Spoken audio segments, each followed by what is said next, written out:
Hi, my name is Ariel and welcome to Mermaid Musings. So this video is going to be all about the astrology of the month of February 2022. As always, I have the timestamps down below so you can skip to wherever it is you want to go in the month. And also do me a favor and be sure to like and subscribe below if you like this astrology forecast. So let's get started. Just like the month of December, just like the month of January, February is a very Capricorn heavy month. So this month is going to feel not too different than the energy we've already been experiencing. It kind of feels like we're in this extended period of time of everything being the same, even though we don't want it to be. Though we are actually making forward progress, it just might not feel like it. Capricorn is showing us why our current situation is not what we ultimately want. So by the time we're done with all this Capricorn energy, we're ready to pull the lever and make the changes that we need to make because we can't stand being in the same situation anymore. So this month we have both Venus and Mars in Capricorn throughout the entire month. We have Mercury retrograde in Capricorn until the 3rd, when it goes direct and will remain in Capricorn until the 14th. And of course, we also have that pesky Pluto in Capricorn, though we've been dealing with that since 2008. That mainly matters because it's going to be hitting all the planets I just mentioned, therefore amplifying their energy. On a positive note, Venus is no longer retrograde in the sign of Capricorn. However, for the entire month of February, it's going to be in its post-shadow period. This literally ends on March 1st. So this is just about tying up all the little loose ends you experienced over Venus retrograde. So it can be somewhat stressful, but it's not nearly as stressful as what you just went through. Plus, you have a whole month to take care of your business. So for example, let's say you experienced a breakup during this time. This would be about going and getting all your stuff out of their apartment so you never have to see them again. Or going and having that final talk over coffee for closure. That's the kind of energy you're going to be experiencing, so apply that to whatever current situation you're in. Speaking of post-retrogrades, we also have Mercury retrograde's shadow period until February 24th. So once again, be thinking about what was brought up for you during Mercury retrograde because you want to finish tying up all those little loose ends. So once we are out of the post-shadow period, you're ready to move on to something new. The entire month of February is really about putting finalities to what you experienced during December and January. The good news is once we get out of February, the sky looks radically different. So you're not going to have to deal with this type of heavy Capricorn energy for much longer. On February 3rd, Mercury goes direct, meaning we are finally out of that dreaded Mercury retrograde. Everyone can rejoice because Mercury is now moving forward, but it's still in the sign of Capricorn, which means you need to process things and make decisions slowly. Capricorn is the sign that makes the most mistakes, but it learns from them, hopefully. So don't be afraid of making mistakes because it's going to happen. Just recognize when you make them so you learn from them. We are also retreading where Mercury has been before, right? So this might be the time where you recognize the mistakes you made over Mercury retrograde. So now you can course correct and put yourself on the right path. We really don't have that much longer of Mercury being in Capricorn, so figure out how to best utilize it to your advantage. Also, you might want to look at what house Capricorn occupies in your natal chart because that's going to tell you what area of your life you need to be re-examining.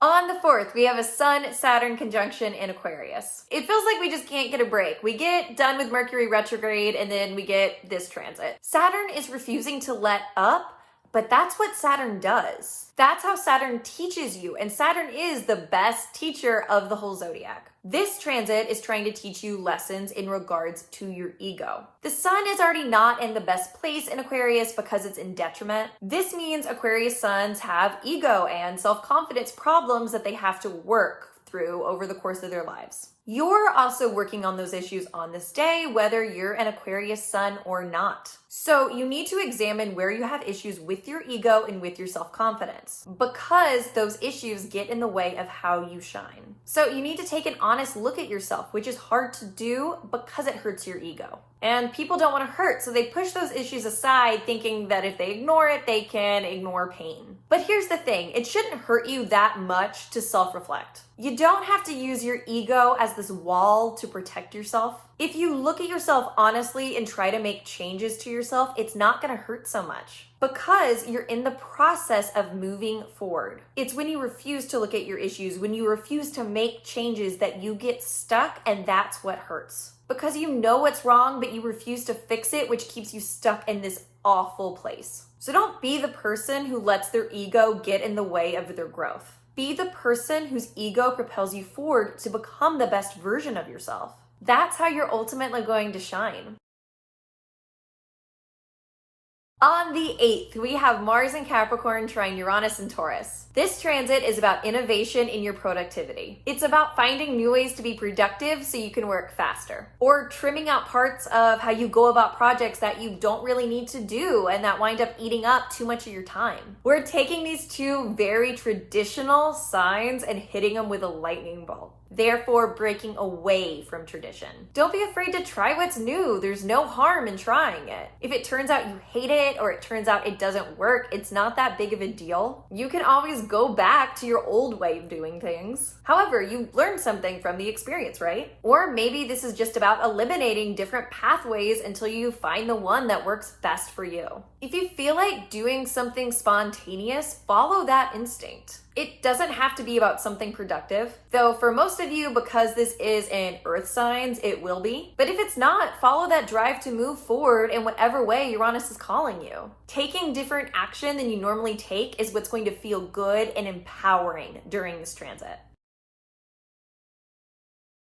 On the 11th, we have a Mercury-Pluto conjunction in Capricorn. Be careful of secrets coming out. This is a time where deep, dark information might be revealed. So don't say anything that you don't want repeated. Also, keep your ear to the ground. This is a time for truth, even if that truth is uncomfortable. So you might learn information during this time that you really didn't want to know, but it's important that you know it. So don't bury your head in the sand. That's not going to do you any good. Accept the unbelievable truth. Sometimes, actually a lot of the time, it's harder to listen to the truth than it is to listen to a lie. But you have to do it if you want to make the right decisions moving forward. This is one of those times where you don't want to get bogged down by the emotions of what you're being told. Channel your Capricorn energy and listen to cold, hard facts. Your emotions don't matter as much as the truth, because if you don't know the truth, ultimately that's gonna mess with your emotional well-being. On the 14th, Mercury re-enters Aquarius. This is where it started its retrograde before. So in many ways, this energy feels like it's coming full circle. We are closing the chapter that Mercury retrograde started us on. So many of the same themes that took place over Mercury retrograde in Aquarius are gonna pop back up now. Except this time you know how to deal with them. Well, that's if you learn from your mistakes during Mercury retrograde. So be on alert for the same things popping up so you can prevent mistakes. Overall, this transit wants you to embrace your out-of-the-box thinking. If you did Mercury retrograde correctly, you should be re-examining your out-of-the-box ideas. Now is the time to embrace those ideas because you thought about them carefully and are sure about them. If you didn't think carefully about them, then you might be sure that you're right, but you might not actually be right. Overall, this transit really does give a spark to your thought process. Great ideas might come to you from what seems like out of nowhere. Embrace those ideas, run with them. Lightning rarely strikes in the same place twice, right? So if you don't take advantage of your weird, eccentric, creative ideas, you might never have a better one. So don't be afraid of being weird. Be true to you, even if others don't get it or judge you for it. Who cares what they think? Ideas that are ahead of its time are never embraced during its time.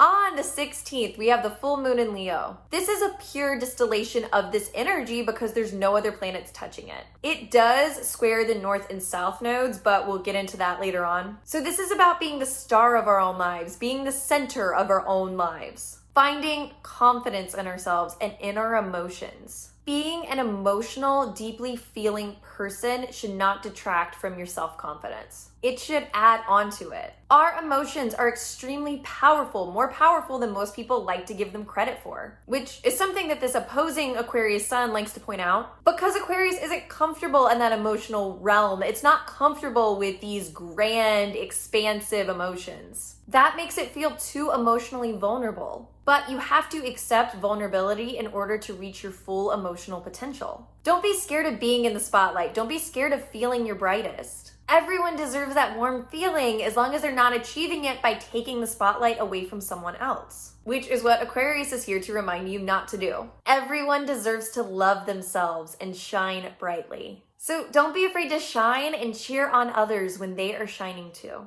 Empower yourself and also help to empower others. Like I said previously, the only real aspect going on to this transit is the square to the nodes. So there's this tension between where you are emotionally in the present moment and where you're moving forward in the future and where you've been in the past. So your present moment doesn't feel aligned. Just know that that's okay. Sometimes you have to isolate yourself from thinking too much about the future or thinking too much about the past. Just allow yourself to be in the present moment and feel all your feelings now. That's a healthy habit to have in general and will help to cut down on your anxiety. This full moon is giving you a chance to work on that skill, so you have a more emotionally healthy life moving forward.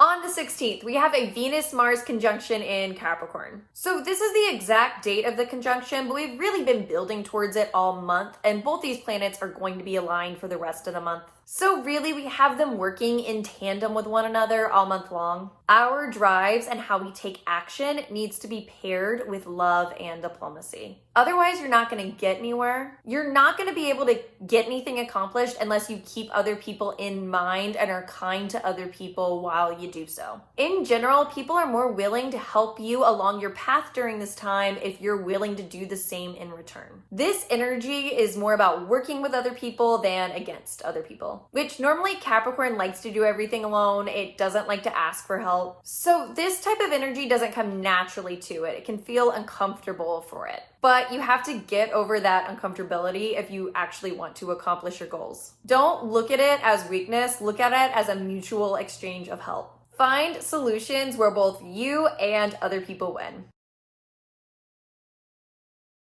On the 17th, we have Jupiter in Pisces, sextile Uranus and Taurus. This is about accepting radical change so you can welcome productive growth into your life. Jupiter wants to help you expand, but it can only help you if you're willing to change. If you want everything to stay the same, then you're gonna be stagnant. You're not allowing yourself that room to grow. So don't put yourself in a cage of your own making. Break free of that cage. When unexpected changes happen to you, see them as opportunities, instead of becoming upset or frustrated because it's not the way you planned. Sometimes what just naturally happens to us is better than anything we could have ever come up with in our heads. So roll with the universe's plan for you. That's how you're going to be met with blessings and rewards.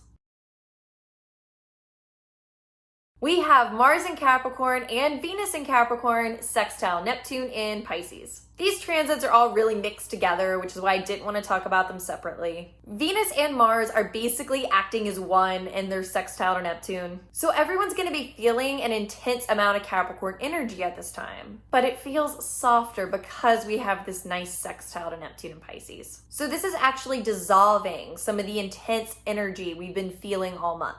The one downside to this is don't backslide into bad habits because you're delusional about them. It's easy to be like, oh, well, that wasn't that bad for me, and then pick up stuff that you've already let go of. For example, if you went through a breakup over Venus retrograde, you might start thinking back on the relationship and telling yourself that your ex really wasn't that bad for you when they actually were. Don't try to justify things because it's easier for you to fall into that trap right now. Stay on the course of what you know is right. Don't let this transit cloud your judgment. Also, it might be a little bit harder to get work done right now. Just know that that's okay. Don't judge yourself because you're not as productive as you want to be, because Capricorn is all about being productive. The best way you're actually going to be productive is if you're creative about it. So be creative, go with the flow, don't be rigid in your actions. You might just learn something because you allow yourself to feel your way through the process, instead of moving straight forward with tunnel vision. This is helping to dissolve stress, to dissolve tensions that have been building up with all these Saturn-ruled placements. We can still take the positive qualities of Saturn, that desire to master something and to work hard, but not get so stressed about it where we make the goal we're trying to achieve not fun anymore. This is about enjoying the journey, enjoying becoming better at something, enjoying becoming a master of your craft.